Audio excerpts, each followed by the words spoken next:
8 फेरों का 8वां वचन। स्वाति ने इसी साल शहर के कॉलेज से पढ़ाई पूरी की है और अब उसके लिए जगह जगह से रिश्ते आने लगे हैं।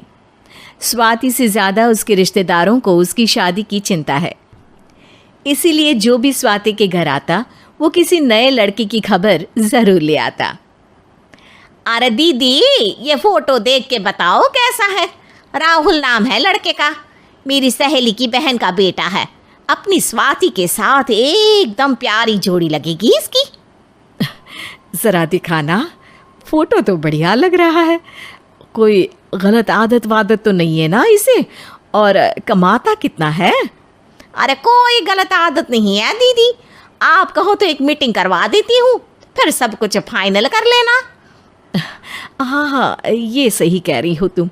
संडे को स्वाति के पापा भी घर पे ही रहेंगे। बुआ फिर वहाँ से चली जाती है और रात को स्वाति की माँ उससे कहती है, स्वाति बेटा, आज कमला बुआ ने एक लड़के की फ़ोटो दिखाई है। संडे को वो लोग मिलने आ रहे हैं, तैयार हो ना तुम बेटा? अरे मम्मी, आप कहाँ कमला बुआ के चक्कर में आ जाती हो? अभी इतनी जल्दी कोई शादी वादी नहीं करनी है मुझे। अरे बेटा, अच्छा लड़का है, बुआ जानती है उसे अच्छे से। हाँ स्वाति बेटा, एक बार मिल तो लो, बाद में देखेंगे आगे क्या करना है। वैसे तो कमला रिश्ता लाई है तो मना करने का तो कोई सवाल ही नहीं उठता। संडे की सुबह होती है और कमला बुआ राहुल और उसके मम्मी पापा को लेकर स्वाति के घर आती है। अरे आइए आइए भाभी, इसे अपना ही घर समझिए, इनसे मिलिए। ये मेरे भैया और ये मेरी भाभी हैं।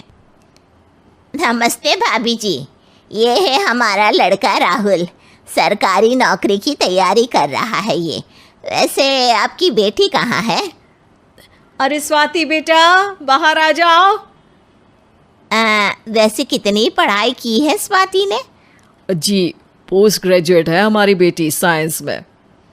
ये सब तो ठीक है, पर घर संभालना जानती है या नहीं? हमें कौन सी इससे नौकरी करवानी है, नौकरी तो मेरा बेटा करेगा ही।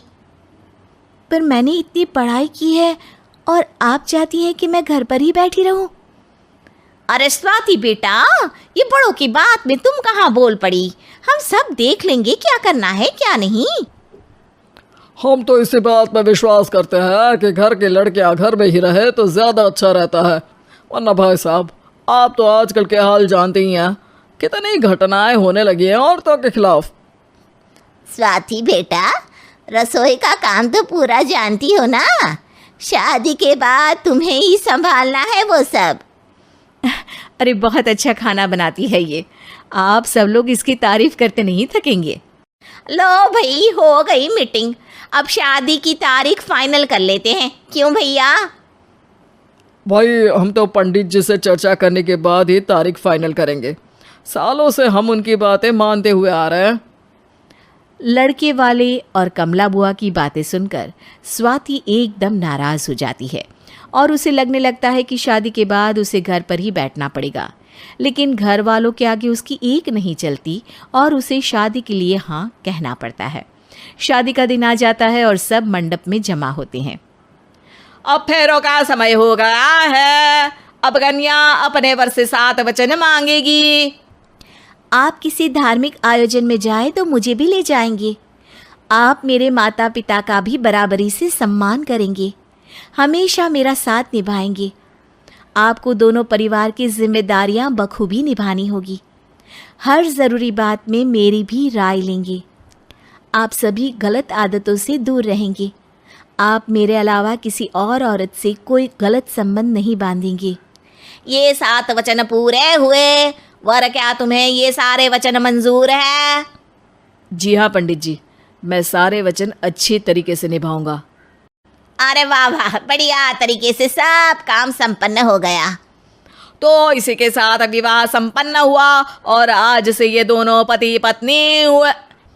1 मिनट पंडित जी, अभी एक वचन लेना बाकी है। अब कौन सा वचन है बेटा? मैं अब हमेशा के लिए किसी दूसरे घर में जाने वाली हूँ, तो पति के अलावा मैं अपने सास ससुर से भी एक वचन लेना चाहूँगी। अब कहो बेटी। मैं ये चाहती हूँ कि मुझ पर किसी बात की कोई पाबंदी नहीं लगाई जाएगी। मुझे सब कुछ करने की आज़ादी होगी और मैं भी विश्वास दिलाती हूँ कि मैं एक अच्छी बहू बन के दिखाऊंगी। स्वाति की बात सुनकर उसके सास ससुर एकदम चौंक जाते हैं और कुछ बोल नहीं पाते कि उतने में कमला बुआ बोल पड़ती है। अरे बेटा, ये भी कोई कहने की बात है? रानी बन के रहोगी तुम तो। वचन देने से पहले सोच लीजिए, क्योंकि शास्त्रों में वचन ना निभाने वालों के लिए नरक से भी बदतर सजा लिखी है। स्वाति की चालाकी से वहाँ मौजूद सब लोग प्रभावित हो जाते हैं और लोगों में बदनामी ना हो जाए, इस कारण स्वाति के सास ससुर को उसे वचन देना पड़ता है। और कैसी अपशकुन वाली बातें कर रहे हैं आप पंडित जी? हमें मंजूर है बेटा तुम्हारी शर्त। स्वाति अपनी समझदारी से अपनी बात अपने ससुराल वालों से मनवा लेती है और खुशी खुशी राहुल से शादी कर लेती है। अब से हर शादी में मैं खुद 8 वचन दिलवाऊंगा। ओम मंगलम मंगलम मंगलम।